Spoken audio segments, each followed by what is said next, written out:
통찰과 역설, 본질을 알면 모순이 보인다. 천공지음. 오부. 깨달음에는 경계가 없다. 어떤 사람이 인복이 많나? 선생님, 저는 왜 이렇게 인복이 없을까요? 나를 찾아오는 사람들이 천편일률적으로 늘어놓는 푸념이다. 그럴 때마다 내가 을에 으름장을 놓는데, 허허, 그동안 복을 많이 지었는지요? 그래야 인복이 있습니다. 주변을 살펴보면 어려움에 처해 있을 때마다 꼭 구세주가 나타나는 등 유독 인복이 많은 사람이 있다. 아마 당신 주변에도 그런 사람이 있을 것이다. 구세주는 죄악과 죽음에서 구원을 해준 예수 그리스도를 일컫는 말인데 비유적으로 어려움이나 고통에 처했을 때 구해주는 이를 뜻하는 말이기도 하다. 그럴 때마다 저 사람은 전생에 무슨 복을 많이 지었기에 인복이 저리도 많을까?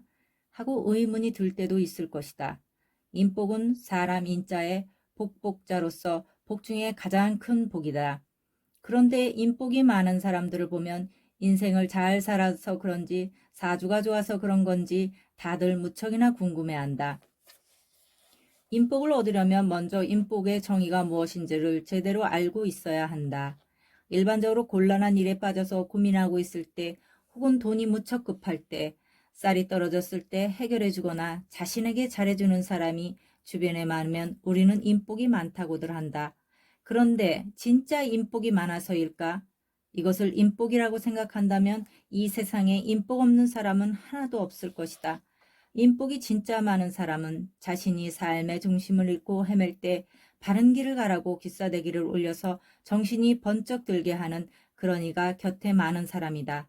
말하자면 자신에게 삶의 길을 올바르게 갈 수 있도록 깨우침을 주는 사람이 진짜 구세자라는 것이다.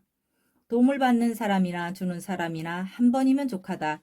힘들다고 해서 자꾸 도와주는 이는 자신을 오히려 절벽으로 밀어내는 사람이다. 요즘 사람들은 자신에게 잘못을 지적하는 일을 오히려 대놓고 욕을 해댄다. 누군가가 싫은 소리를 하면 화를 내거나 심지어 멱살까지 진다. 이것은 굴러온 인복을 스스로 차버리는 행위이다. 이런 이는 근기가 낮고 생각이 얕은 사람이기 때문에 남이 자신에게 도움이 되는 말을 해줘도 이익이 되는지 악이 되는지조차 판단조차 못한다. 내 말의 요지는 지혜와 지성을 갖춘 사람만이 많은 인복을 타고난다는 것이다. 당장 집에 쌀이 떨어져서 식솔이 배를 굶주리고 있을 때 누군가가 나타나서 도움을 주면 고마운 건 당연하다. 하지만 그보다 더 중요한 것이 있다. 도움을 받은 사람이 나는 왜 힘들까? 비록 지금은 어려운 처지에 있지만 열심히 일해서 반드시 보답해야지 하는 강한 의지를 가지고 있는가이다. 자신이 어려움에 처한 근본적인 원인을 찾아서 스스로 고치려고 노력해야 한다. 남을 도울 때도 어려움을 벗어나고자 하는 강한 의지가 없는 사람에겐 깨진 독에 물 붓기에 지나지 않으므로 단 한 번이면 족하다. 자기 반성이 없는 사람에겐 도움을 주지 말라는 것이다. 이런 사람은 결코 고통 속에서 스스로 벗어나지도 못한다. 그리스 철학자 아리스토텔레스는 사람은 혼자 살 수 없는 존재이며 더불어 살아가는 존재라는 의미에서 사람은 사회적 동물이다 라고 강조한 바 있다. 이것의 진짜 의미는 사람에게서 배우고 사람에 의해 깨닫고 사람에 의해 모든 것이 이루어진다는 것이다. 지금은 사람과 사람이 초현실적으로 연결된 커넥트 파워 시대다. 이건 무엇을 말하는가? 한 사람이 수만 명과 연결되어 있기 때문에 누가 잘하는지 못하는지 한눈에 다 보인다는 뜻이다. 이런 시대에는 인복이 많은 사람이 성공하기 쉽다. 반대로 나쁜 사람들에 의해 사기를 당하기도 쉽다. 하지만 이 또한 자신이 만든 인연의 결과물로서 욕심 때문에 일어나는 일이다. 자신의 주변에 좋은 사람과 나쁜 사람이 있는 것도 다 자신의 그릇에 의해 결정된다는 얘기다. 그러므로 지금부터라도 인복에 대해서 우리는 다시 한번 깊이 생각해야 한다. 인복을 얻으려면 본성은 선하되 항상 깊이 생각하고 행동해야 한다. 내가 힘들 때 용기를 주고 질책하는 이가 곁에 많다면 그는 진실로 인복이 많은 사람이지만 반대로 힘들 때마다 도움을 주는 사람은 내가 삶의 진리를 깨칠 수 있는 기회를 막고 오히려 화를 던져주는 사람이다. 술을 잘 사주거나 선물을 하는 사람이 많다고 해서 스스로 인복이 많다고 착각하지 마라. 어려움에 처해 있을 때 내가 극복할 수 있도록 곁에서 현명한 조언을 해줄 수 있는 이가 주변에 많은 사람이 진짜 인복이 있는 사람이다. 만약 그런 사람이 지금 당장 곁에 있다면 나는 그 사람의 도움이 있었기 때문에 지금의 내가 있다고 당당하게 말할 수 있어야 한다.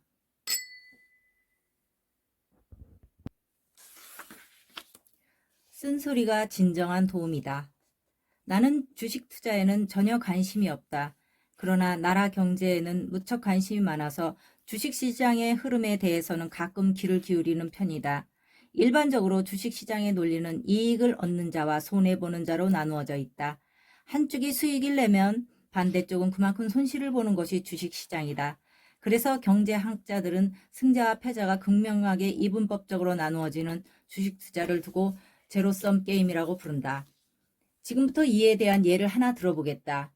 기독교나 불교에서는 병든 이와 생활이 힘든 이를 많이 도우면 천당이나 극락에 간다고 한다. 물론 남을 돕는 건 좋은 일이고 칭찬받아서 마땅한 일임은 틀림없다. 그런데 주식시장의 제로섬 게임으로 분석해보면 누군가로부터 계속 물질적으로 도움을 받는 사람은 남을 귀찮게 했으니까 반드시 지옥에 가게 된다는 것이다. 또한 그런 사람은 나중에도 남의 도움을 받아야만 살아갈 수 있다. 이런 점에서 보면 종교에서 강조하는 자비심이 꼭 좋은 것만은 아니다. 혹자는 그럼 남을 돕지 말라는 말인가? 라고 반문할 것이다. 내 말의 의미는 남을 도울 때도 한 번 더 생각해보고 어떤 것이 그 사람에게 진정한 도움이 되는지를 깊이 생각하라는 것이다. 오늘날의 정부는 국가의 재정 상태를 고려하지 않고 과도한 포퓰리즘 정책을 펼치고 있다. 일자리를 구하지 못해 경제적으로 어려운 사람을 위해 도움을 주고 있는 것이다. 그러나 마냥 그들에게 도움을 주는 것만이 능사가 아니라 실업자들이 먹고 살 수 있는 일자리를 만들어주는 것이 급선무이다. 그런데 어떤가? 돈이 나올 구멍은 대기업밖에 없다. 규제를 풀어서라도 대기업의 투자를 유도하여 실업자를 구제하기 위한 일자리를 만들어야 한다. 그렇지 않고 실업자들에게 눈앞의 도움만을 자꾸 주다가 일시적으로 지원을 끌고 나면 나중에는 오히려 그들을 지옥에 빠뜨릴 수 있고 나라 경제도 위험해질 수 있다는 것이다. 그 한 예가 그리스나 베네수엘라 등이다. 그런데 왜 정부는 대기업의 투자를 유도하지 못할까? 정부가 오히려 대기업의 눈치를 보고 있기 때문이다. 사실 옛날에는 배고픈 이에게 식량을 주고 헐벗은 사람에게 옷을 주면 도움이라고 생각했다. 하지만 지금은 절대적인 빈곤에 처해 있지 않기 때문에 무조건적으로 도움을 주면 오히려 해가 될 수도 있다. 아마 여러분도 이런 경험을 했을 것이다. 나는 그 사람이 어려울 때 김치도 담아주고 쌀도 주고 방도 줬다. 그런데 어떻다는 말인가? 누군가에게서 배신을 당했다는 뜻이다. 뭔가 배신을 당했기 때문에 이런 소리를 한다. 마음으로 도와야 하는데 물질로 도왔다고 착각하니까 역으로 두들겨 맞게 된 것이다.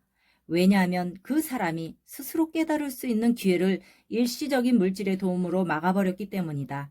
힘들다고 해서 남의 도움을 지속적으로 받는 것은 비굴한 삶이다. 이런 사람은 가난 속에서 영원히 벗어날 수 없다. 차라리 어려울 때 나에게 쓴소리를 하는 사람이 진짜 나를 도와주는 사람이라는 얘기이다. 물론 도움을 주고 쓴소리도 하는 사람이면 더 좋다. 그렇지 않고 경제적인 도움만 주고 제대로 된 가르침을 주지 않는다면 그를 지옥에 빠뜨리는 것과 다름없다. 당장 굶어 죽지 않는다면 차라리 도와주지 않는 것이 더 좋다. 경제적인 도움을 주되 올바른 길을 갈 수 있도록 잘 인도하는 것이 진정한 도움이다. 이것을 지금의 우리 정부와 정치인들이 함께 해야 한다.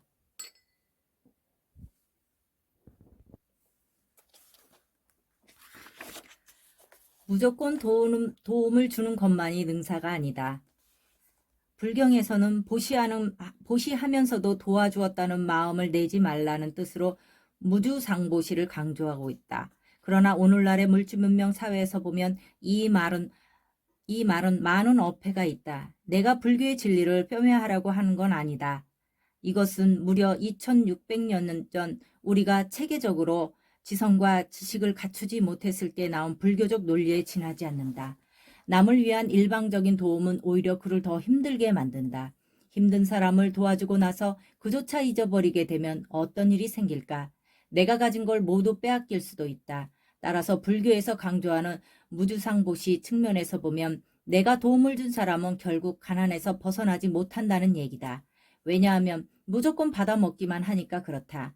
만약 그 사람이 남의 도움을 받고 살아서는 안 되겠다는 인식을 갖게 한다면 단 한 번의 도움만으로도 능히 일어설 수가 있다는 뜻이다. 그런데 만약 내가 물질적으로만 도움을 주었던 그 사람이 복권에 당첨되어서 나보다 더 잘 살게 되었다면 어떨까?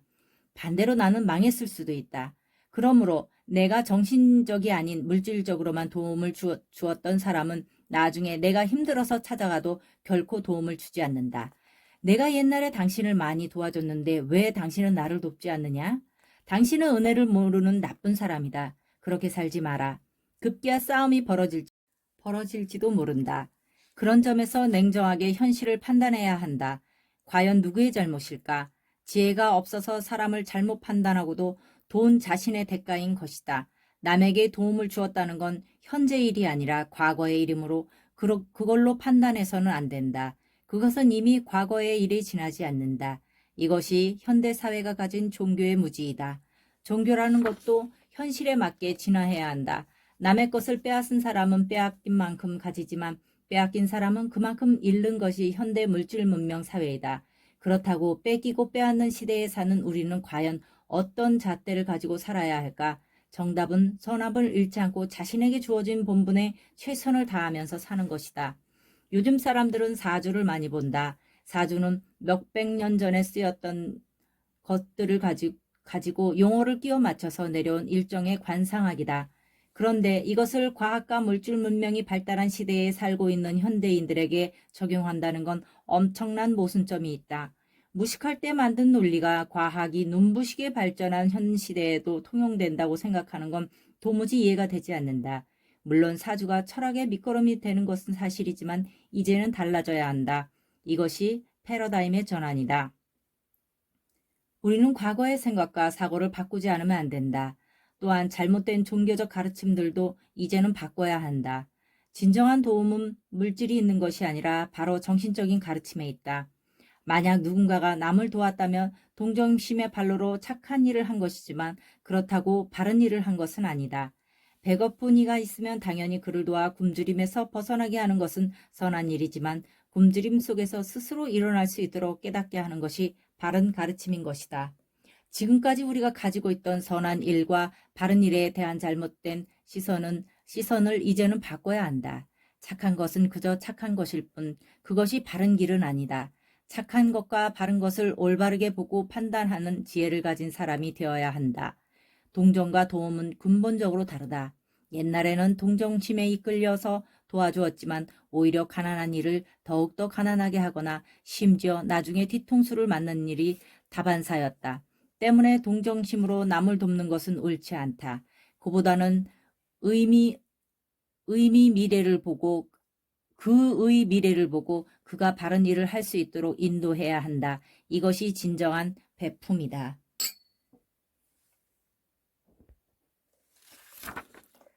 양심의 가책이란 무엇인가? 사람은 동물과 달리 사물이나 현상을 앞에 놓고 사고를 통해 분별하는 능력인 지성을 가지고 있다. 그리고 지성은 사람의 성장에 가장 필요한 원천이다. 사리 분별을 제대로 못하는 사람을 두고 우리는 똥인지 된장인지 구별 못한다고 한다. 한마디로 생각 없이 넋놓고 사는 사람을 가리키는 말이다. 이런 사람과의 대화는 그야말로 숨이 콱 막혀서 어떤 이야기를 해도 알아듣지 못한다. 왜 그럴까? 숲을 보지 못하고 나무만 바라보는 어리석음 때문이다. 이런 사람에게는 애초부터 지성이 존재하지 않는다. 그럼 지성을 증득하기 위해서 어떤 노력을 해야 할까? 책을 많이 읽어서 지식을 쌓고 마음 수행을 열심히 하면 된다. 이로 인해 성숙한 정신과 지식의 합일이 되어 나중에 지성으로 바뀌게 되면 사물을 판단할 수 있는 지혜가 생긴다. 따라서 지성이 없는 사람은 지혜도 없다. 요즘 어떤 일을 앞에 놓고 옳고 그름을 제대로 판단하지 못해서 고민하다가 상담을 요청하는 사람이 가끔 있다. 친구가 건설공사에서 입찰 보는 일을 하고 있다고 합니다. 그런데 입찰이 끝나고 나면 상대방이 그에 대한 보답으로 가끔 리베이트를 챙겨준다고 합니다.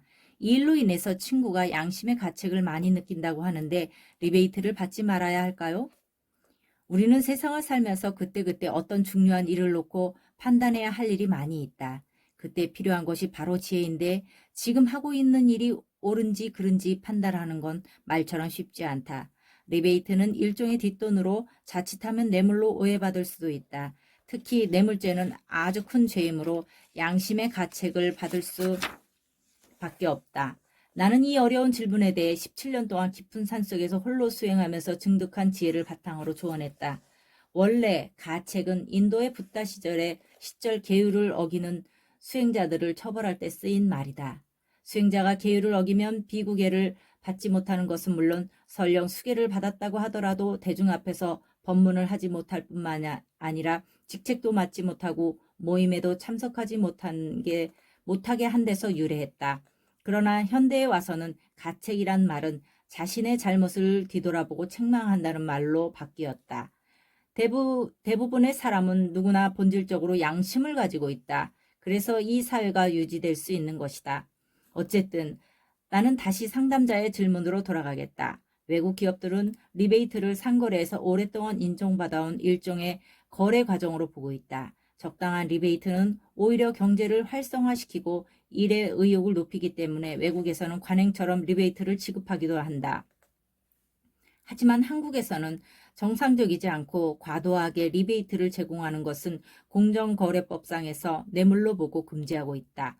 여기에서 과도한 리베이트라는 말에 주목할 필요가 있다. 요즘엔 술 접대, 성 접대, 그리고 수억 원에 이르는 리베이트가 종종 문제시되고 있다. 만약 리베이트가 과도한 것이 아니라면 열심히 일한 대가이기 때문에 양심의 가책을 느낄 필요가 없지만 그것을 투명하게 밝힐 필요는 있다. 그렇지 못하면 주변으로부터 큰 오해를 받을 수가 있다. 그렇게 싫다면 당연히 받지 말아야 한다. 요즘 사회는 소통의 시대이다. 여기서 소통이란 대화만 뜻하는 것이 아니라 물질과 물질, 일과 일, 정신과 정신을 나누는 걸 말한다. 즉 무엇인가를 주고받는 사회라는 뜻이다. 그런데 오늘날 한국 사회는 어떤가? 법의 강력한 규제로 인해서 적당한 리베이트조차 인정하지 않고 있다. 왜 그럴까? 눈에 보이지 않는 뇌물과 소위 뒷돈이 판을 치기 때문이다. 이것을 아직 정정당당하게 실력으로 경쟁하는 사회가 만들어지지 않은 탓이기도 하다. 실력으로 경쟁하는 사회 속에서의 리베이트는 일종의 성과급과 같기 때문에 양심의 가책을 받을 필요가 없다. 문제는 실력 없는 사람이 리베이트를 주고받는 것이다. 그런 점에서 보면 리베이트는 자본주의 사회가 빚어낸 크나큰 모순이다. 하지만 리베이트도 사회를 움직이는 하나의 축이다. 아까도 말했지만 서로 눈 감아주는 것보다는 오히려 정정당당히 리베이트를 주고받는 사회가 더 좋다는 얘기다. 어둠 속에서만 주고받으니까 이것이 나중에 뇌물이 되는 것이다. 정당한 리베이트를 받았다면 애써 양심의 가책을 느낄 필요는 없다. 오히려 이 일을 계기로 더 좋은 성과를 만들면 된다.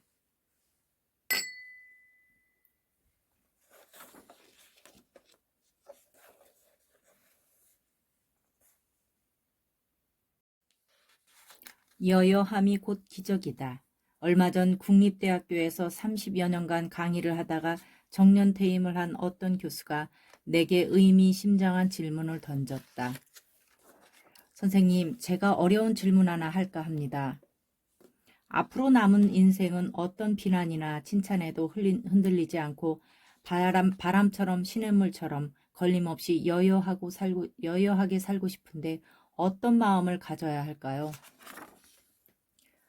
나는 교수의 질문을 받고 갑자기 숨이 탁 막혔다. 왜 그랬을까?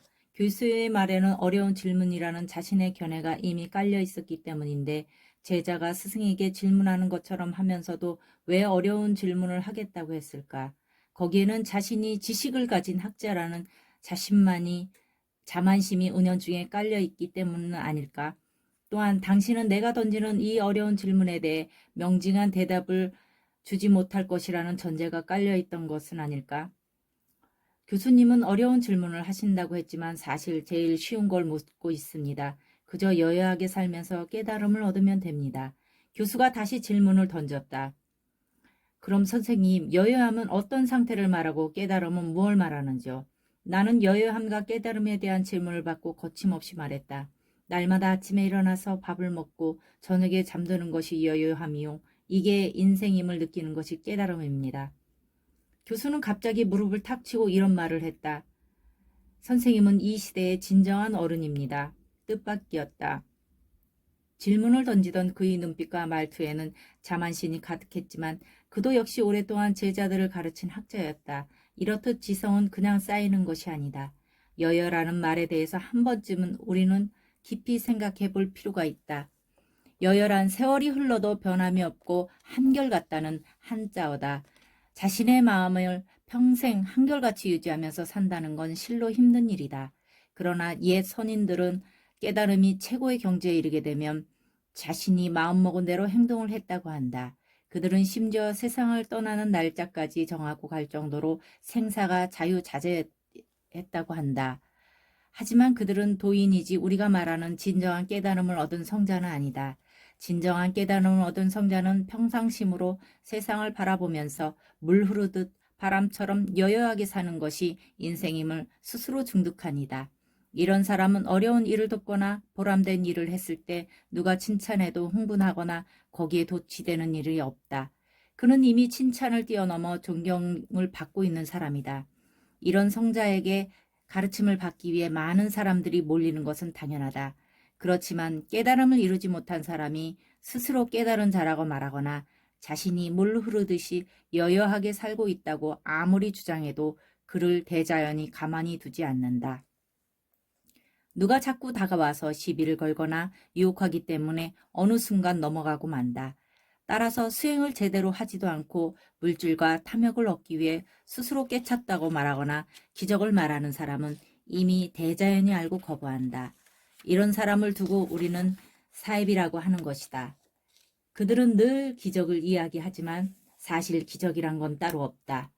오늘 아침에 일어나서 밥을 먹고 저녁에 잠자리에 들어 아침에 다시 눈을 뜨는 것, 그 자체가 여여함이고 기적이다. 그렇지 않은가? 특히 요즘같이 코로나라는 전염병이 전 세계를 휩쓸고 있는 시점에 하루하루를 숨쉬면서 살고 있는 것, 그 자체가 바로 기적인 것이다. 또한 깨달음이 무슨 위대한 사상을 배우는 것이라고 생각하겠지만 인생이란 이러한 여여함 속에 있음을 아는 사람이 진짜 깨달은 사람이다. 사람은 한결같아야 한다.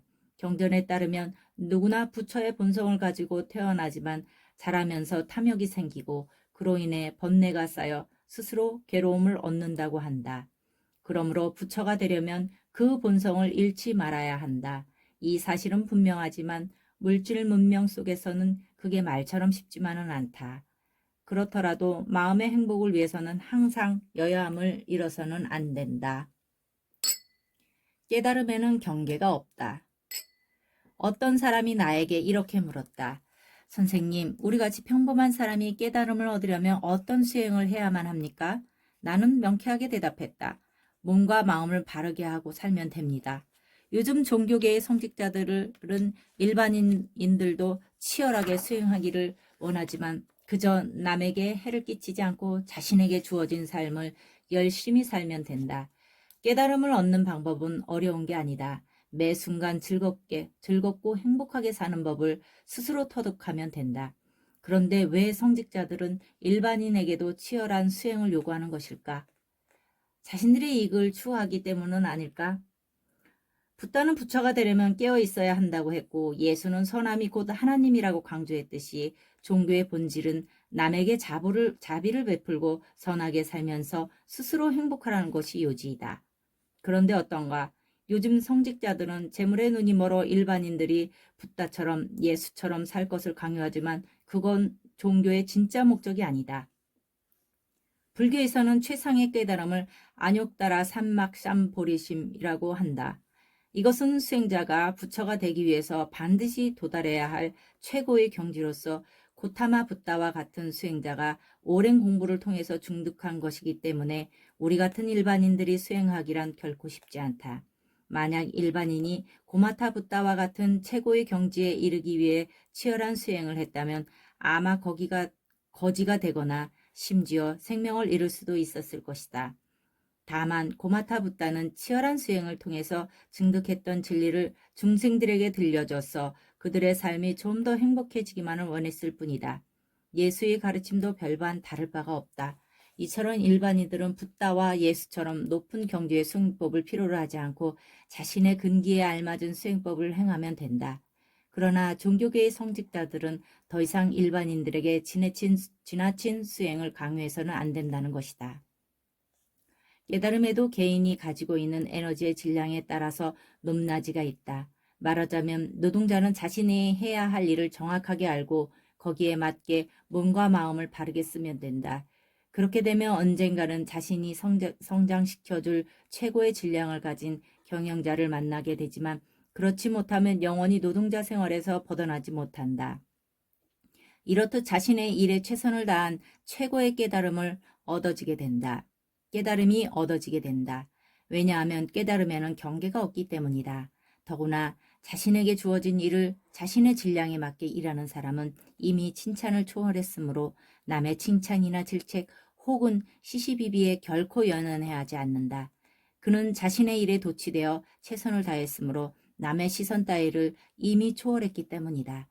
그런데 자신의 일에 깨달음을 얻지 못한 사람은 늘 남의 시선에 의지하게 되고 눈치만 보게 된다. 이런 사람은 칭찬에 늘 목말라 있어 깨달음을 얻을 수도 없고 인생 또한 순탄하지 않다. 반대로 자신의 일자리에서 깨달음을 얻는 사람은 항상 보람차고 즐거우며 물 흐르듯이 일을 처리한다. 또한 그는 힘든 환경 속에서 살더라도 능히 극복해 나갈 힘을 스스로 갖추고 있다. 이렇듯 누구든 자신의 일에 최선의 노력을 다하면 최상의 깨달음인 안욕다라 삼보리심을 얻을 수 있다. 그러므로 지식인은 지식인의 일을 해야 하고 지도자는 지도자로서 자신의 본분에 충실할 때 비로소 깨달음을 얻을 수가 있다. 이것이 바로 대자연의 법칙이다. 이 법은 특정인에게만 적용되는 게 아니라 누구든지 자신의 테두리 안에서 적용된다. 즉 깨달음은 자기 안에서 정점을 이루므로 자기를 벗어난 깨달음은 진정한 깨우침이 아니다. 또한 깨달음에는 높고 낮음이 없으므로 항상 자신의 그릇에 맞게 찾아온다. 깨달음은 지식이 많고 적음에 따라 얻어지는 것이 아니다. 비록 지식이 낮은 사람이라고 할지라도 그 속에 참된 깨달음을 얻을 수 있기 때문에 자꾸 높은 쪽만을 바라보는 것은 결코 올바른 수행이 아니다. 거지에게는 거지만의 깨달음이 있고 노동자는 노동자만의 깨달음이 있고 지식인은 지식인만의 깨달음이 있고 지도자는 지도자만의 깨달음이 있다. 이렇듯 자신의 길을 온전히 찾아야만 우리가 살고 있는 이 땅이 더욱 행복해진다. 그렇지 않고 서로가 자꾸 충돌만 하면 이 세상은 순식간에 지옥이 될 수도 있다. 오늘날 한국 사회가 점점 난장판이 되어가고 있는 것은 각자가 가야 할 길을 잇거나 헤매고 있기 때문이다. 노동자는 경영자의 일을 대신할 수 없고 국민이 대통령의 역할을 할 수 없으며 죄인이 판사의 역할을 할 수 없음을 인정한다면 세상은 순조롭게 흘러갈 수 있다. 이것이 바로 깨달음의 척도이자 두께이다. 외람되게도 깨달음이라고 하니까 붓다라든지 아미타 부처라든지 부처의 깨달음을 생각하지만 절대로 아니다. 우리에게서 있어서 깨달음은 자신의 자리에서 맡은 일을 충실하게 하는 걸 말한다. 붓다는 붓다의 깨달음이 있듯이 소상인은 소상인의 깨달음을 가져야 하고 노동자는 노동자의 깨달음을 가져야 한다. 선생은 선생으로서의 깨달음을 가져야 하고 부모는 부모로의 깨달음을 가져야 한다. 그런데 어떤가? 붓다와 같은 깨달음을 얻기 위해 많은 수행자들이 지금도 공부를 하고 있지만 시대착오적이다. 아무리 열심히 수행한다고 해도 고타마 붓다와 같은 깨달음은 결코 이룰 수 없다. 고타마 붓다의 깨달음은 고타마 붓다 그만의 것이다. 예수의 깨달음은 예수 그만의 것이다. 그러므로 그 누구도 성자와 같은 깨달음은 절대로 얻을 수가 없다. 다만 우리 앞서 깨달은 이들에게 깨달음의 원리를 조금씩 배우는 것일 뿐이다. 우리는 그저 각자의 삶 속에서 깨달음을 얻으면 된다. 대통령의 깨달음과 노동자의 깨달음은 다르다. 뱁새가 황새를 따라가려면 가랭이가 찢어지듯이 자신의 자리에서 깨달음을 얻으면 된다. 이것이 우리가 말하고 있는 본분이다. 그러니까 자신의 본분을 잊지 말라. 고마타부타 이후 수많은 수행자가 깨달음을 구하기 위해 수행한다고 목탁을 두드리며 산속에 처박혀 있지만 깨달은 자는 극히 소수에 불과하다. 어쩌면 한 명도 없을지도 모른다. 타인의 깨달음을 쫓아갔기 때문이다. 우리는 붓다와 같은 근기가 없고 그 시대와 지금은 환경이 다르고 수행 방법도 급변하고 있다. 고기 장사가 고기를 파는 방식이 다르고 군고구마 장사가 고구마 파는 방식이 다르듯이 수행 방법도 사람에 따라서 다르다. 그러므로 지성과 지식을 갖춘 현대인의 수행 방법도 다를 수밖에 없다. 이를 알고 수행해야만 진정한 깨달음을 얻을 수가 있다. 마음속의 화를 없애라. 어느 날 60대 중반의 여성이 나에게 편지로 상담 요청을 해왔던 적이 있었다. 그녀는 공무원 남편과 대기업에 근무하는 아들, 초등학교 교사인 딸을 두고 있었다. 남편은 퇴직한 후 늘 친구들과 밖으로만 떠들고 있고 자식들은 자신들의 일이 바빠서 연락조차 제대로 하지 않는다고 했다. 그러다 보니 가족들이 자신에게 무관심하다는 생각이 들기 시작했다가 급기야 불만으로 인해 화병이 생겼다고 한다. 선생님, 가족들이 나에게 안 좋은 소리를 하거나 거슬리는 행동을 하면 순간적으로 화가 치밀어서 도저히 자제할 수가 없습니다.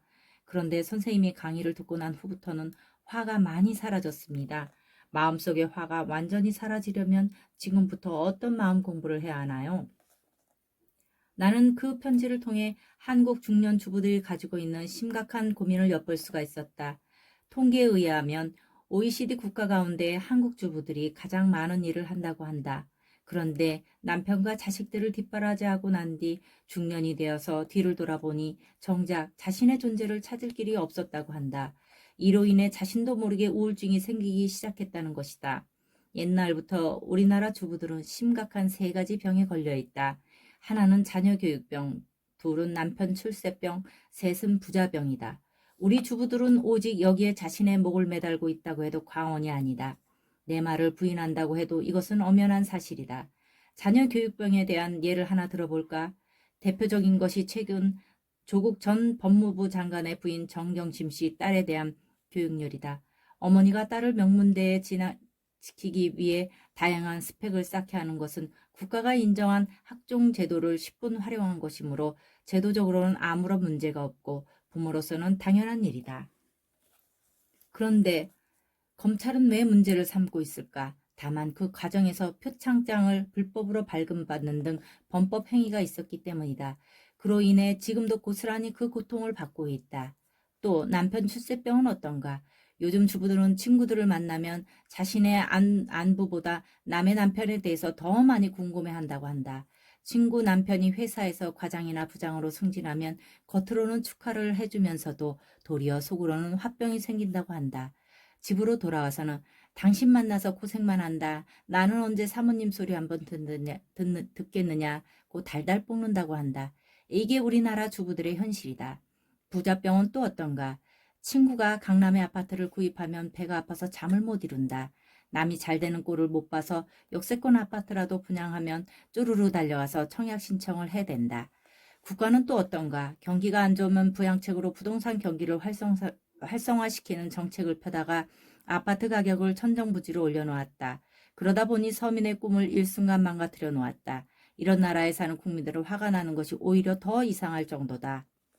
화가 나지 않는 것이 오히려 더 이상할 정도다. 누구나 화를 가지고 있다. 다만 분노를 겉으로 표출하지 않을 뿐이다. 물론 지금 나의 강의가 중년 여성이 화를 삭히는 법을 가르쳐 달라는 질문과는 다소 동떨어진 것일 수 있겠지만 요지는 같다. 이렇듯 우리나라 주부들은 저마다 몸속에 화 하나쯤을 가지고 있다. 하지만 화는 가질수록 몸과 마음을 망가뜨려 놓기 때문에 빨리 삭혀야 한다. 화를 삭힌다는 어휘의 본뜻은 임시로 화를 참고 누른다. 이다. 오래 삭힌 홍어가 더 맵고 코를 찌르지만 화는 삭히면 삭힐수록 만병의 원인이 되므로 잘 다스려야 한다. 그럼 화를 잘 다스리는 방법에는 어떤 것이 있을까? 첫 번째로 내가 화를 내고 있는 그 원인을 제대로 알아야만 한다. 그래야 화를 사귀든 죽이든 다스리든지 할 것이다. 그런데 어떤가? 원인은 찾지 않고 화부터 먼저 버럭낸다. 원인과 원리를 모르고서 그저 참기만 한다고 해서 사라지지 않는 것이 바로 화다. 하지만 화가 생기는 원인과 화의 원리를 안다면 애초부터 화는 생기지 않는다. 그럼 당신에게 묻겠다. 당신은 지금 왜 화가 났는가? 화는 대부분 누군가로부터 나쁜 소리를 들었을 때 생긴다. 이때 가장 중요한 건 지금 상대방이 왜 자신에게 안 좋은 소리를 하는지를 먼저 알아차리는 것이다. 남으로부터 안 좋은 소리를 듣는 이유는 단 두 가지일 뿐이다. 첫째, 내가 정말 좋지 않은 행동을 했을 때와 둘째, 상대방이 오해를 했을 때이다. 앞에 것은 사과하면 되고 뒤에 것은 오해를 풀면 되는데 앞뒤 생각도 하지 않고 먼저 화부터 내는 성격이 가장 큰 문제이다. 사람은 일상을 통해서 몸속에 자신만의 에너지를 축적해 나간다. 이를 산과 사막에 비교해보자. 성격이 좋고 활발하면서 평소 남에게 신임을 받는 사람은 에너지 질량이 무거워서 나중에는 큰 산이 되지만 나쁜 짓만 하면서 잘못 산 사람은 에너지 질량이 모래알과 같이 낮아서 사막처럼 쉽게 흩어진다. 이처럼 좋지 않은 에너지들은 소멸되지 않고 공중에 떠돌다가 한꺼번에 터져나와 타인에게 전염된다. 그래서 질량이 낮은 에너지를 가진 사람을 가까이 하지 말라는 것이다. 나쁜 짓을 하면 죄를 받고 좋은 일을 하면 복을 받는다는 사물의 이치를 깨달아서 아는 힘을 두고 철학에서는 물리라고 한다. 사람이 물리를 깨닫게 되면 상대의 의중을 알게 되고 대처하는 지혜가 빨리 생기지만 물리가 없는 사람은 남이 나쁜 말을 하면 쉽게 자제력을 잃고 화부터 버럭내기 일수다. 이런 사람은 나중에 더 큰 문제를 일으킬 수 있기 때문에 가까이 하지 않는 것이 좋다. 그래도 만약 누군가가 자꾸 자신을 화나게 한다면 잘못을 알고 깨달아라 는 뜻으로 이해하고 고쳐나가거나 앞으로 생길 좋지 않은 일을 사전에 방지해주는 조언이라고 생각하는 것이 좋다. 이것도 화를 누그러뜨리는 한 방법이다. 이렇듯 더 크게 보면 남의 지적도 자신에게 득이 되는 일이라고 할 수 있다. 어떤 상대에 의해 자신이 화를 내면 힘든 사람은 바로 자기 자신이다. 왜냐하면 자신이 힘듦이 70%이고 상대방의 힘듦이 30%이기 때문이다. 욕이나 안 좋은 소리를 들어서 화가 생기면 자신에게 70%의 잘못이 있는 것이고 상대방에게도 30%의 잘못이 있다. 이 말은 무슨 의미일까? 화를 내게 만든 상대방도 30%의 잘못이 있기 때문에 자신에게 봉변을 당한다. 그렇지만 상대는 나만큼 힘들지 않다. 우리는 이런 화해 법칙을 정확하게 이해해야 한다. 자신이 상대방에게 나쁜 말이나 욕을 하면 상대방도 상처를 받지만 자신도 상처를 받는다는 원리를 알아야 한다는 것이기 때문이다. 때문에 말을 할 때는 매우 신중해야 한다. 그러면 화가 날 때는 어떻게 해야 상대방과 충돌하지 않을 수 있을까? 상대가 자신에게 화나는 말을 했다면 그 말을 듣고 내가 이런 말을 들을 만큼 뭔가 잘못 살았구나 라는 반성을 먼저 해야 한다. 이것은 무조건 자신이 잘못했다는 뜻이 아니라 그동안 잘못 살아온 것들이 조금씩 자신에게 누적되어 있었다는 것이고 이를 반성하라는 얘기다.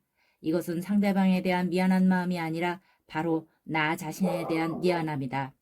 살면서 이런 마음의 자세를 지닌다면 인생에 큰 도움이 될 것이다. 성공하는 사람은 자신의 화를 잘 다스린다.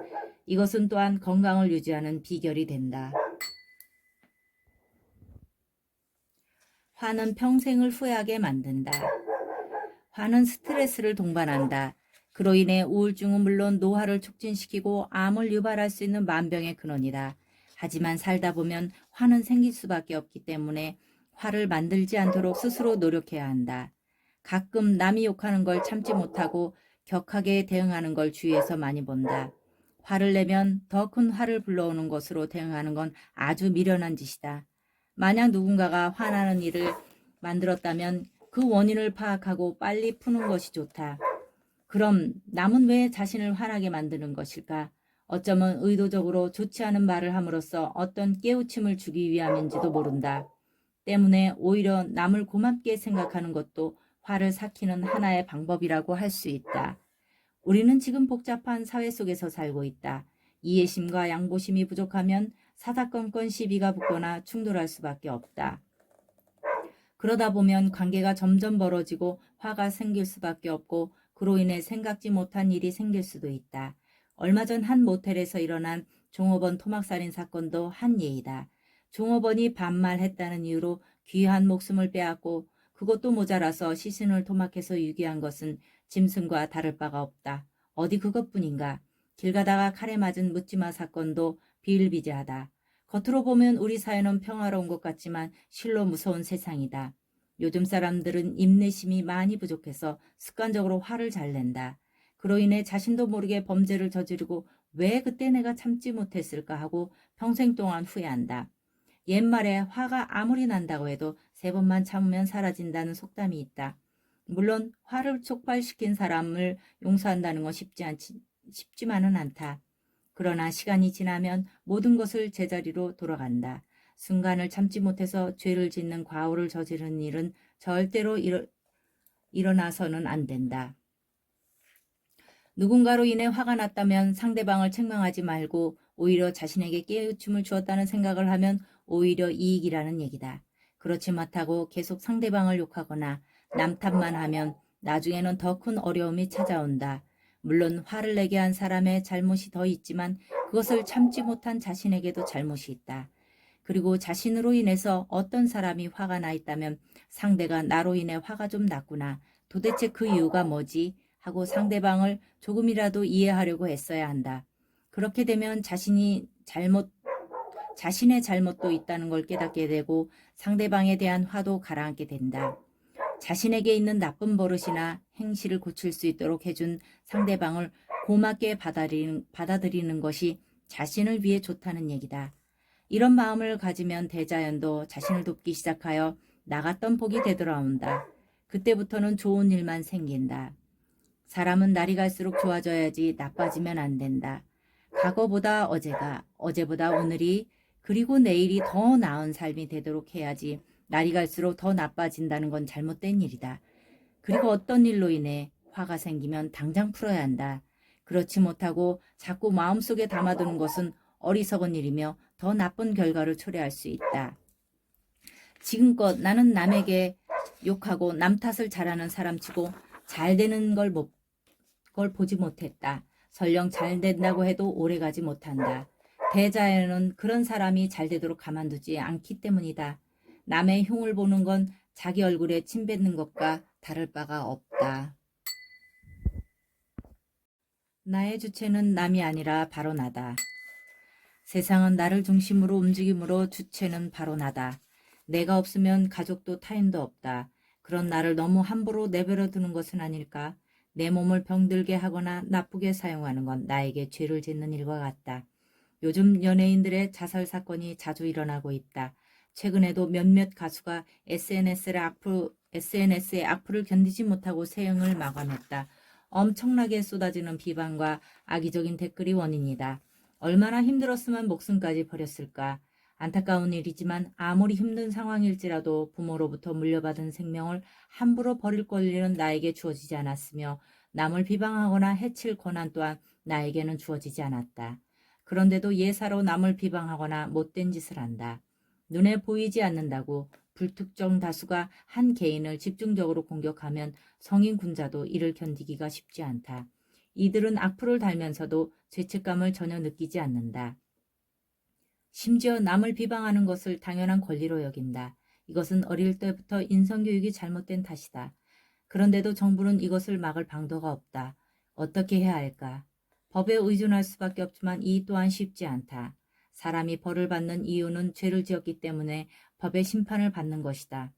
세상에는 여러 종류의 사람들이 살고 있다. 성격이 좋은 사람, 급한 사람, 허접한 사람, 눈치 빠른 사람, 눈치 없는 사람, 재치 있는 사람, 재치가 없는 사람, 부지런한 사람, 게으른 사람 등이 있다. 사람은 똑같을 수가 없다는 걸 우리는 인정하고 들어가야 한다. 그렇다고 사람을 차별해서는 더욱 안 된다. 그들이 그런 모습을 가지고 있는 것 또한 그들의 권리이고 그로 인한 상벌은 자신이 지게 되므로 굳이 누군가가 꾸짖을 필요는 없다. 오히려 심각한 갈등이 생길 수도 있다. 그럼 어떻게 해야 할까? 매우 힘든 일이지만 스스로 깨달을 수 있도록 조언해야 한다. 우리는 타인을 해칠 권리를 가지고 있지 않지만 상대방은 나를 해칠 권리를 가지고 있다는 걸 받아들여야 한다. 이를 이해한다면 어떤 비방과 악플을 본다고 해도 참을 수가 있게 된다. 이렇게 생각한다면 세상 살기가 한층 편해질 것이다. 항상 상대방의 입장에서 생각하라는 것이다. 세상은 혼자 사는 곳이 아니다. 둘만 있어도 갈등이 생기는데 이 세상에는 얼마나 많은 사람들이 살고 있는가. 더불어 사는 세상에서 가장 필요한 건 양보와 이해심이다. 우리가 화를 내는 이유는 타인을 있는 그대로 받아들이지 못하기 때문이다. 한 번 미운 사람은 한없이 믿게 보이는 것도 아주 나쁜 버릇이다. 물론 좋은 말을 해도 그것을 받아들이지 못하는 사람도 문제이다. 이처럼 우리 마음은 요상하고 사악하다. 그러므로 상대방이 나에게 화를 불러일으키는 말이나 싫은 소리를 하더라도 일단은 그것을 받아들이는 마음의 자세를 지니라는 것이다. 물론 당장 화가 나겠지만 남의 지적으로 인해 나의 나쁜 점을 발견할 수 있다면 그것보다 더 좋은 일은 없다. 만약 남의 지적이 없었다면 어쩌면 자신의 나쁜 버릇을 영원히 고칠 수 없을지도 모른다. 이처럼 나에게 하는 나쁜 소리도 공부로 받아들이는 자세가 중요하다. 사람들은 대개 자신의 행실이나 잘못은 스스로 잘 알지 못한다. 그러다 보니 나중에는 습관이 되고 만다. 상사나 나이 많은 사람의 지적이 아무리 듣기 싫다고 하더라도 자신에게 도움이 된다면 받아들여야 본인이 성장할 수가 있다. 나는 잘한다고 생각했는데 내가 잘못한 것이 뭐지? 이제부터라도 잘해야지. 왜 저 사람은 나에게 화를 내지? 이처럼 자기 반성의 기회를 가져야만 나 자신을 뒤돌아보고 나를 바로 세울 수 있다.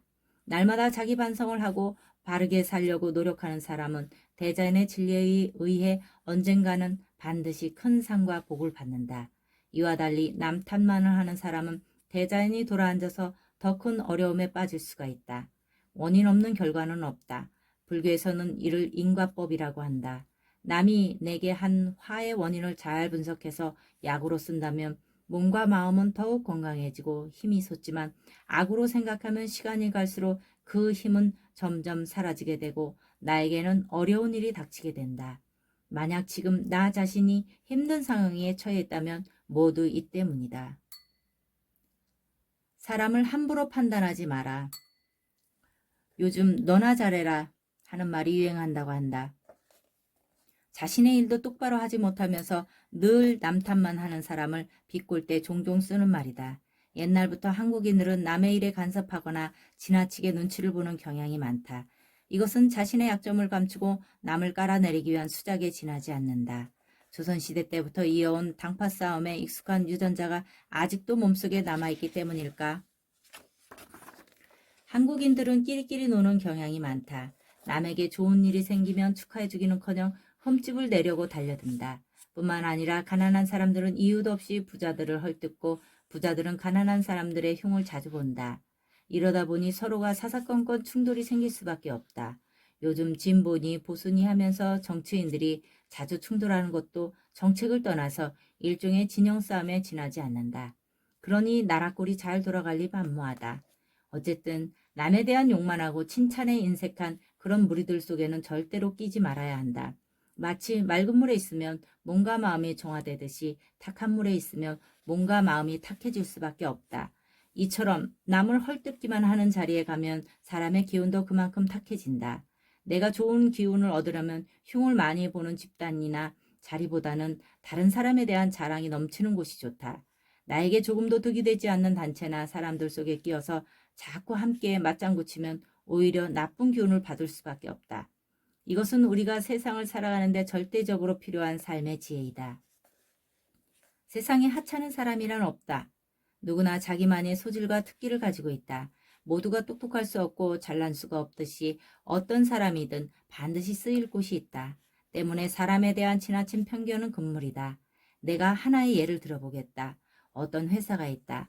모든 직원은 열심히 일을 하고 있는데 어떤 직원이 게으름을 잔뜩 피우고 있다고 하자. 그런데 한 직원이 그런 그를 못마땅하게 생각해서 지적했다. 그로 인해 일순간 회사 분위기가 안 좋아졌다면 그 지적은 잘된 것일까 잘못된 것일까? 단적으로 말하면 지적할 필요가 없는데 괜한 지적을 해서 회사 분위기만 나빠진 것이다. 이에 대해서 내가 설명하겠다. 대자연의 법칙이 가지고 있는 비율은 7대3이다. 만약 회사에서 열심히 일하는 사람이 70%이고 게으른 사람이 30%라고 한다면 30%는 오래 견디지 못하고 나중에는 열심히 일하는 사람 쪽으로 이동하게 된다는 원리다. 더구나 그 사람에 대한 직원들의 신뢰가 30%가 되지 못한다면 결국 게으른 사람은 설 자리가 없게 된다. 따라서 그는 반드시 도태될 수밖에 없다. 그러니까 내가 자청해서 그에게 나쁜 점을 지적할 필요가 없다는 뜻이다. 회사의 힘은 강한 공동체에서 나온다. 약한 기운을 가진 개인은 강한 공동체의 기운을 절대로 이기지 못한다. 모든 일에는 잘하고 못한 것에 대한 분명한 선이 있다. 개인의 잘못이 30%에 미치지 못했을 때는 충분히 그 기업이 가지고 있는 공동체의 기운으로 그를 포용할 수 있다. 그러나 개인이 잘못이 30% 이상을 넘기게 되면 결코 그를 포용할 수 없다는 것이다. 넓게 보면 사회와 국가의 기운도 마찬가지다. 논에 잡초가 많으면 어떻게 될까? 농사가 잘 되려면 빨리 잡초를 뽑아야 한다. 제때 잡초를 뽑지 못하면 영양분을 잡초에게 다 빼앗기기 때문에 농사를 망칠 수밖에 없다. 그러나 기업에서의 사람 농사는 그렇지가 않다. 기업은 그 사람의 능력을 충분히 발휘하도록 시간을 두고 기다려야 한다. 사람이 부지런하다고 해서 좋은 것도 아니며 똑똑하다고 해서 뭐든지 잘하는 것도 아니다. 부지런한 것과 영리한 것은 별개의 문제다. 반대로 게으르다고 해서 그가 능력이 없다고 판단하는 것은 섣부른 일이다. 의외로 게으른 사람도 명석한 두뇌를 가지고 있을 수 있다. 회사의 구성원은 이런 사람이 있으면 저런 사람도 있어야 잘 들어간다. 더구나 회사가 잘 되려면 직원 상호 간의 협력이 필수적이므로 이해심과 양보가 따라야 한다. 조금씩 손해보고 살다 보면 처음에는 내가 손해본 것 같아도 꼭 그렇지만은 않다는 것이다. 어떤 때는 게으른 사람도 능력을 발휘할 수 있고 필요할 때가 꼭 있다. 부지런한 사람도 그만이 가진 장점이 있듯이 게으른 사람도 그만의 장점이 있기 때문에 섣부른 판단을 해서는 안 된다는 것이다. 게으른 사람이 쓸모가 없는 것처럼 보이지만 장점을 찾아 잘 개발하도록 유도하면 오히려 기업에서 더 큰 역할을 할 수 있다는 뜻이다. 이처럼 잘못된 시선으로 남을 나쁘게 보지 마라. 우리가 이러한 대자연의 이치를 빨리 깨닫게 된다면 이 사회는 한층 더 행복한 것이 될 것이다. 남녀의 사랑이 가장 위대한 사랑이다. 한 번은 젊은 남성이 나를 찾아와서 상담했다. 선생님, 제가 어떤 여성을 매우 좋아합니다. 그런데 그녀가 경제적으로 퍽 힘든 처지에 있어서 작은 도움이라도 주고 싶은데 싫어하는 눈치입니다. 제가 어떻게 하면 그녀의 마음을 얻을 수 있을까요? 한 젊은이가 자신이 좋아하는 여성이 경제적으로 힘들어서 도움을 주고 싶은데 그녀가 도무지 마음의 문을 열지 않아서 고민이라는 얘기였다. 요즘 젊은이들이 주고받는 사랑의 감정을 잘 모르는 나로선 어떤 조언을 해야 할지 걱정이 되었다. 이 지구상에는 남녀의 사랑, 부모와 자식 간의 사랑, 가족 간의 사랑, 직장 동료 간의 사랑, 친구 간의 사랑 등 수많은 종류가 있다. 이 중에서 가장 위대한 것이 남녀의 사랑이다. 만약 남녀의 사랑이 없다면 당신과 나는 존재하지 않았을 것이다. 지구는 진작에 멸망했을 것이다. 더구나 남녀의 사랑은 항상 미묘한 감정이 전류처럼 흐르기 때문에 아주 복잡하다. 그런 까닭에 남녀가 만나서 부부의 인연을 맺는 것을 두고 불가에서는 뗄래야 뗄 수 없는 천생연분이라고 한다. 곧잘 쓰는 말인데도 사람들은 천생연분에 담긴 깊은 의미를 제대로 모르고 있는 것 같다. 사람이 한번 태어나서 죽을 때까지를 일생 혹은 한생이라고 하는데 천생연분은 태어나고 죽기를 1000번 했을 때 비로소 만날 수 있는 인연이다. 어떤 철학자는 부부가 될 확률을 두고 8천갑자에 한 번 만날 인연이라고까지 한다. 1갑자는 60간지 720년이므로 거기다가 8천년을 곱한 엄청난 세월을 보내야만 만날 수 있는 사이가 바로 부부이다. 가히 그 무엇과도 비교할 수 없는 소중한 인연인 것이다. 그러나 부부가 되려면 서로 마음이 맞는 남녀가 만나서 사랑해야 하는데 그게 말처럼 쉽지 않다. 더구나 남녀의 사랑은 한쪽만 일방적으로 좋아해서는 잘 이루어지지 않는다. 한쪽에서는 생각조차 하지 않는데도 다른 한쪽이 자꾸 가까이 가려고 애를 쓴다면 오히려 스토킹으로 오해를 받을 수 있기 때문에 신중해야 한다. 대개 남녀의 사랑에는 여러 가지 변수가 작용한다. 그러므로 좋아하는 사람이 생겼을 때는 상대방보다는 먼저 내 마음과 행동을 잘 관찰해야 한다. 이 사례의 남성과 같은 경우 내가 그 여성에게 오해를 살 만한 일을 하지 않았는지 혹은 마음을 다치게 하지 않았는지 세심하게 살펴봐야 한다. 이를 무시하고 단순히 그녀의 마음을 얻기 위해 물질적으로 도움을 주려고 한다면 애초부터 접근 방법이 잘못된 것이다. 여성들은 상황에 따라서 심경의 변화가 심하다. 단지 아는 사이 정도에 불과한데 남성이 물질적으로 선뜻 도움을 주는 걸 여성이 받아들이기는 쉽지 않다. 더구나 그것이 사랑을 얻기 위한 수단이라면 오해를 사기가 더 쉽다. 물질 뒤에는 항상 눈에 보이지 않는 대가가 있고 여성들은 이를 매우 경계하기 때문이다. 건전하고 바른 여성이라면 당연히 거절할 수밖에 없다. 따라서 여성이든 남성이든 어떠한 경우라도 물질로서 사랑을 얻으려고 해서는 안 된다. 그보다 더 중요한 것은 진실한 마음이다. 만약 자신이 좋아하는 여성이 직장 동료라면 먼저 다가가서 마음을 살펴보는 것도 좋다. 일이 잘 되고 있나요? 제가 도와드릴 일은 없을까요? 아닙니다. 제 힘으로 할 수 있어요. 그렇군요. 따뜻한 한마디가 사람의 마음을 훈훈하게 할 것이다. 이런 마음으로 다가가면 상대방도 마음을 받아들이기가 쉽다. 이렇듯 내가 누군가와 가까워지고 싶을 때는 그 사람이 지금 무엇을 원하고 있는지 잘 살펴보아야 한다.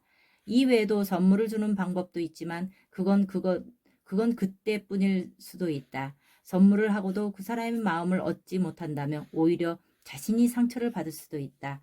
그러므로 좋아하는 여성이 경제적으로 어려움을 겪고 있는 것을 알고 도움을 주려고 하는 마음을 가지는 건 좋은 일이지만 그것이 정말 그녀에게 도움이 되는지를 먼저 살펴야 한다. 도움을 준 뒤에도 내가 그녀에게 도움을 주었다는 인식을 심어줘서는 안 된다.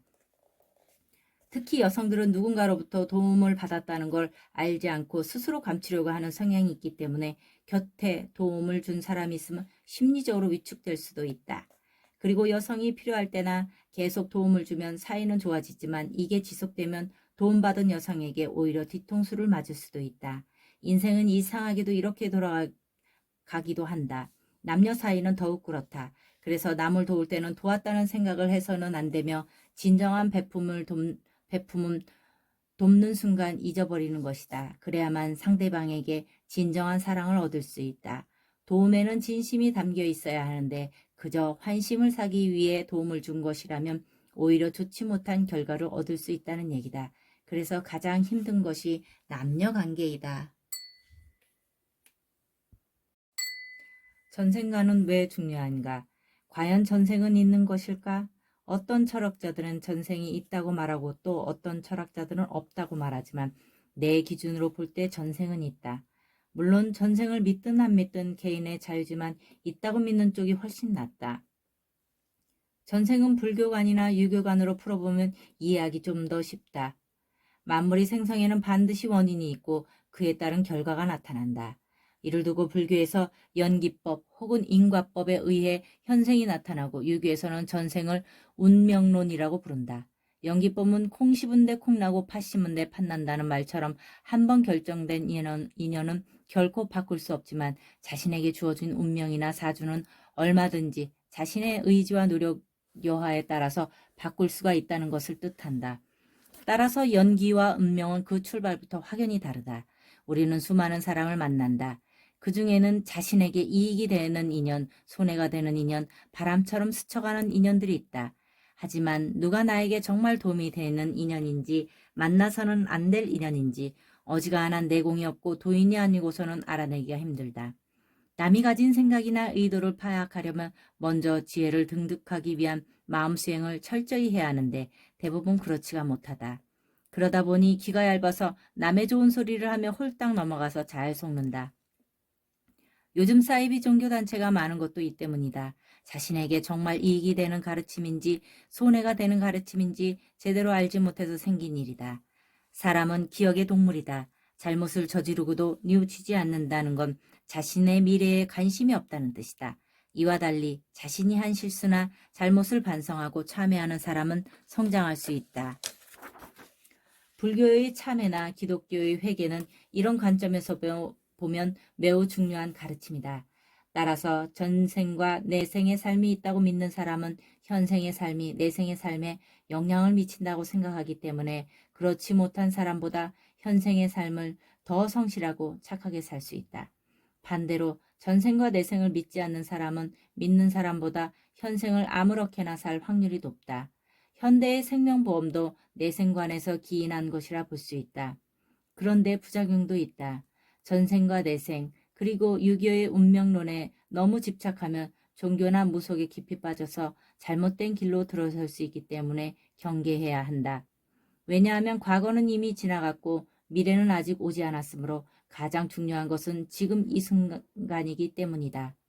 그런데도 이상하게도 사람들은 자신의 전생과 운명에 관해서 과도하게 집착한다. 왜 그럴까? 지금부터 전생에 관한 궁금증을 풀어드리겠다. 대개 전생을 미신으로 치부하지만 많은 심리학자들은 전생을 두고 가장 깊은 무의식의 세계라고 말한다. 그들은 체면 감수성을 이용하여 전생 체험을 짧게 유도한다.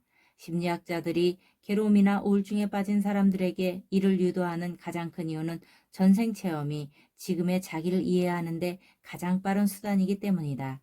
이러한 체험을 통해 지금의 고통에서 빨리 벗어나게 하기 위함이라는 것이다. 대개 자신의 삶에 만족하는 사람은 전생에 대해 그다지 궁금해하지 않는다. 그러나 남들보다 사는 게 힘들거나 어려운 사람은 매우 궁금해하는 경향이 있다. 이들은 지금의 나를 이해하고도 앞으로 삶에 대해 새로운 길을 모색하기 위한 전생 체험에 나서기도 한다. 일례로 불교 국가인 티베트나 동남아시아의 불교 국가에 사는 사람들은 자신의 처지가 힘든 것은 전생에 지은 죄업의 결과 때문이라고 여긴다. 그래서 그들은 현재의 삶에 대해 조금도 불평하지 않고 있는 그대로 받아들인다. 동시에 현세에는 전생처럼 죄업을 짓지 않고 선하게 살아서 내세에 좋은 곳에서 태어나려는 궁극적인 삶의 목표를 가지고 열심히 기도한다. 그들은 전생을 내세로 이어지는 하나의 길로 여기고 있는 것이다. 그러나 서구 사회에서는 전생은 전생이고 현생은 현생이다 라는 생각을 가지고 있다. 심지어 전생은 없다 라는 시각이 일반적이다. 누구나 깨달은 자가 될 수 있다.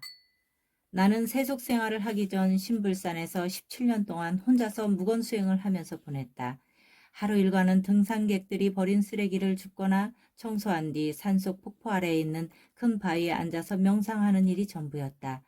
신불산에서 보낸 지 7년째가 되던 어느 날이었다. 나는 홀로 깊은 명상에 들었다가 눈앞의 천지가 갑자기 환해지는 경험을 했다. 그것은 교육할 수 없는 대자연의 참모습이었다. 나는 그때 거대한 대자연의 에너지가 내 몸속으로 들어오는 기이한 현상을 체험했던 것이다. 그 순간 이 지구에서 일어나는 모든 일들은 신에 의한 것이 아니라 대자연의 이치에 따르는 것임을 알게 되었다. 그리고 우리가 말하는 신은 다름 아닌 대자연이 강한 에너지임을 알게 되었다. 그것은 내가 얻은 대단한 깨달음이었다. 그 이후로 나는 10년이나 더 나의 몸과 마음을 대자연 속에 맡겼다. 그때 등산객들이 나의 흰 수염과 긴 머리를 보고 괴짜 도인이라고 불렀지만 나는 전혀 개의치 않았다. 누가 뭐라고 해도 관심이 없었다. 나는 산속에서 17년을 수행한 후 국토를 따라 만행을 시작했다. 그 사이에 틈틈이 이 땅의 수행자들을 만나기도 했다. 그 중에는 성철 스님도 있었다. 스님은 8년 동안 자리에 눕지 않는 장자부라 수행을 하면서 복탁을 치고 경전을 읽었다고 해서 신자들 사이에서도 대단한 열풍이 일고 있었던 분이었다.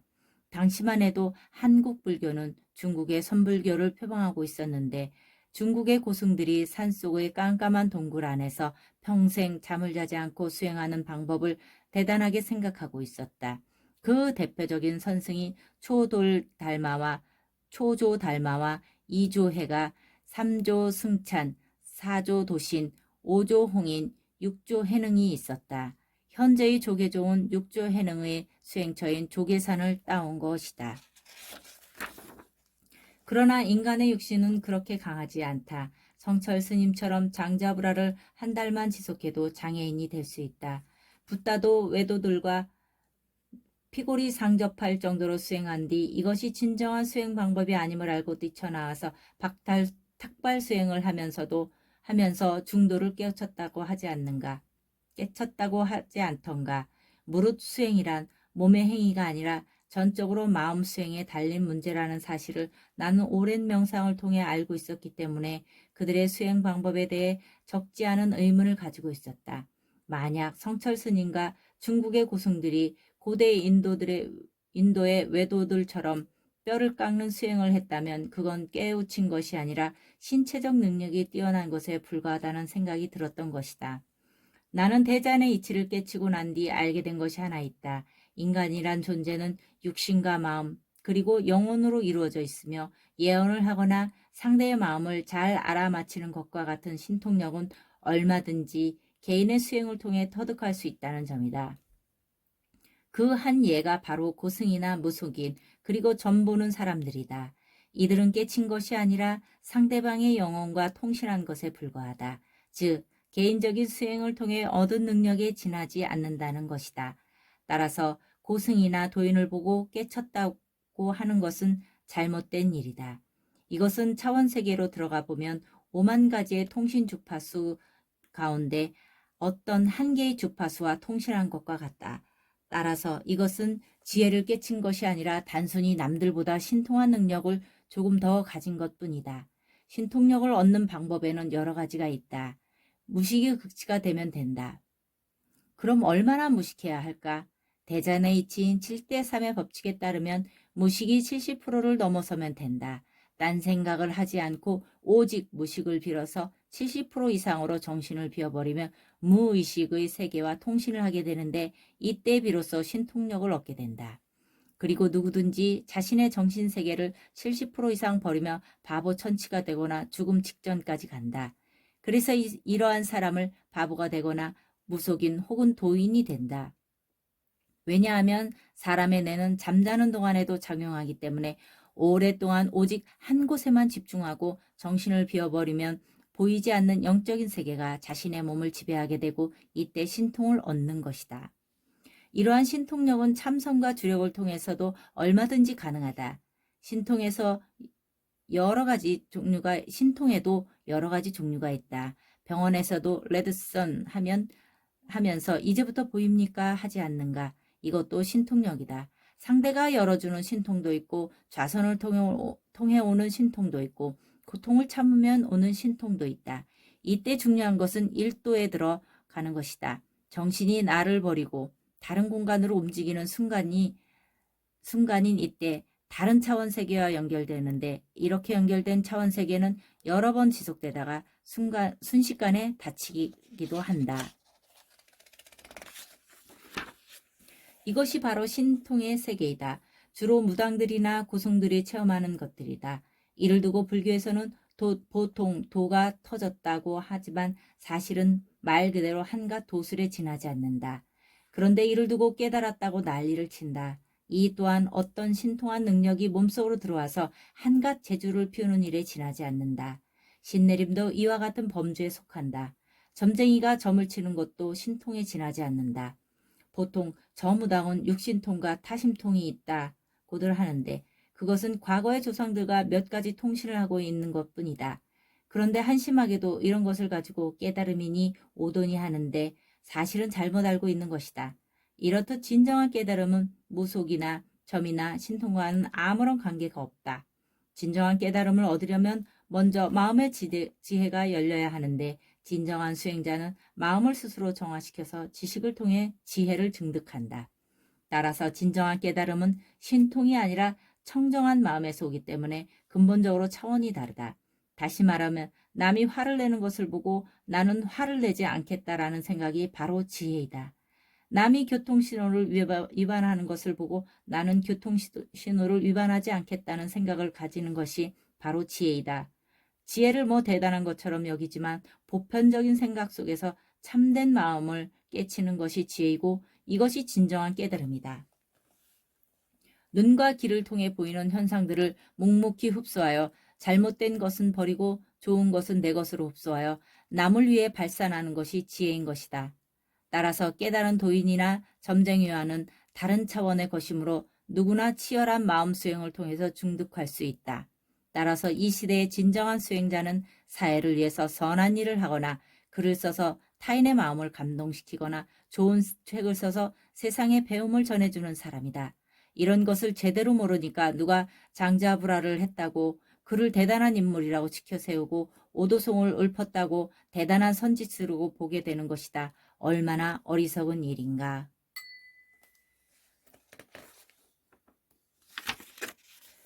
스님에게 삼배하지 마라.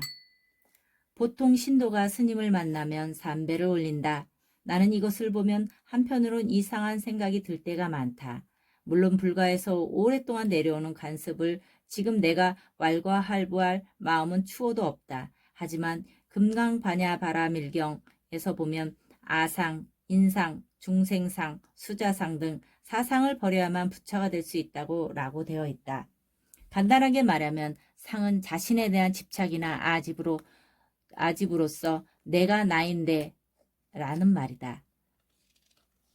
스님에게 삼배를 올리는 행위도 스님의 상을 높이는 것과 다를 바가 없으며 또한 금강바람일 가르침과도 크게 상반된 것이다. 그렇지 않은가?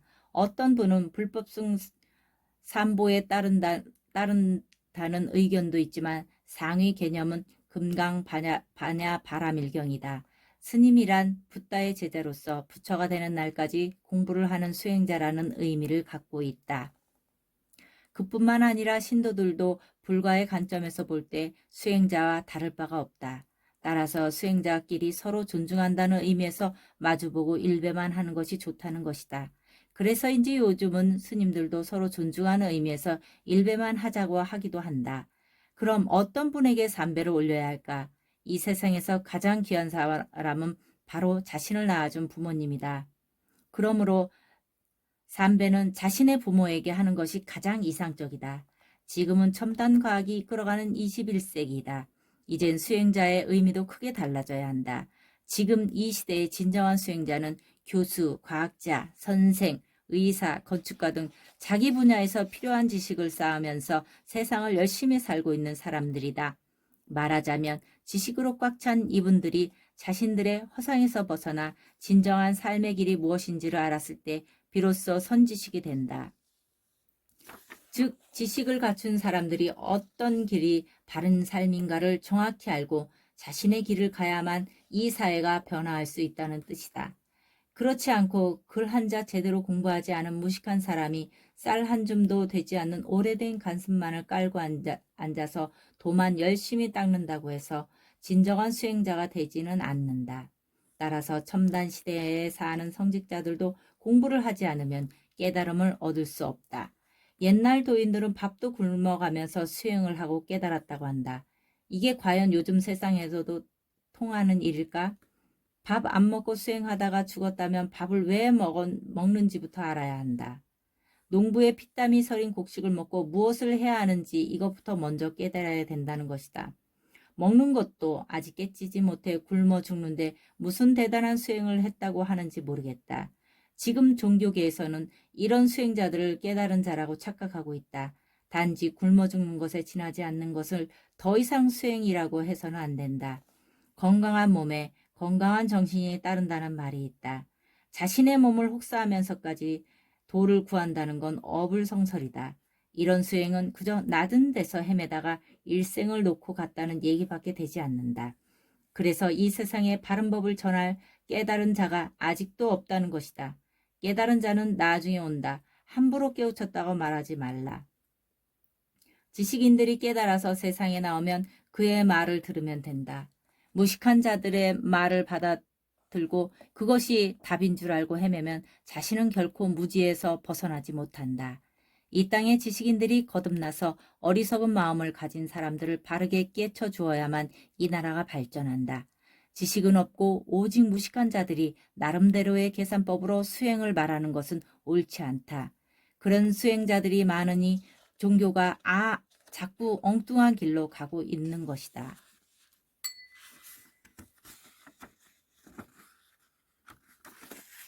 복권에 당첨되는 꿈을 꾸지 마라.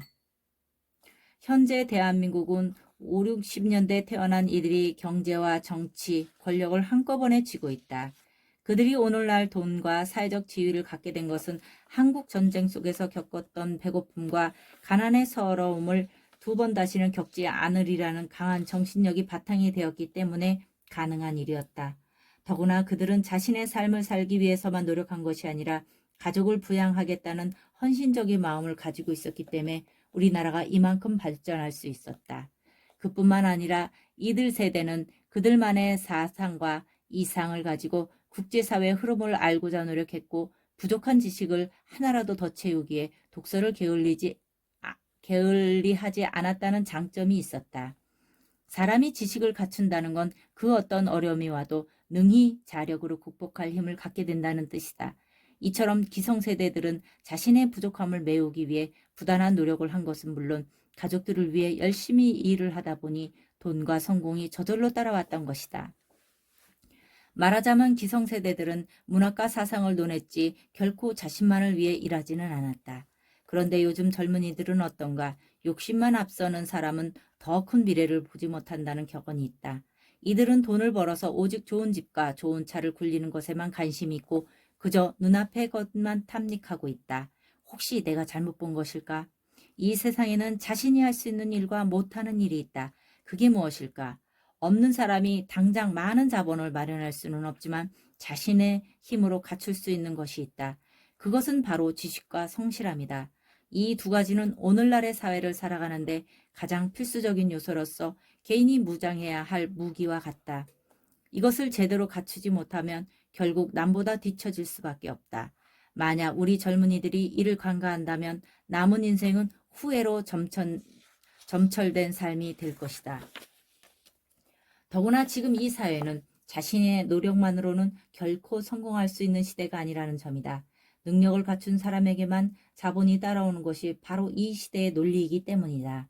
없는 사람이 자력으로 갖출 수 있는 것은 오직 지식과 성실함 뿐이다. 이것은 남의 도움 없이 얼마든지 습득할 수 있는 것들이지만 이조차 제대로 갖추고 있지 않으면 자신의 미래는 암담할 수밖에 없다. 그렇지만 평소 지식과 성실함을 갖추고 있다면 얼마든지 기회와 행운이 찾아온다. 그러나 준비되지 않은 자에게는 행운도 찾아오지 않는다는 걸 우리 젊은이들은 반드시 명심하고 있어야 한다. 그런데 요즘 젊은이들은 어떤가?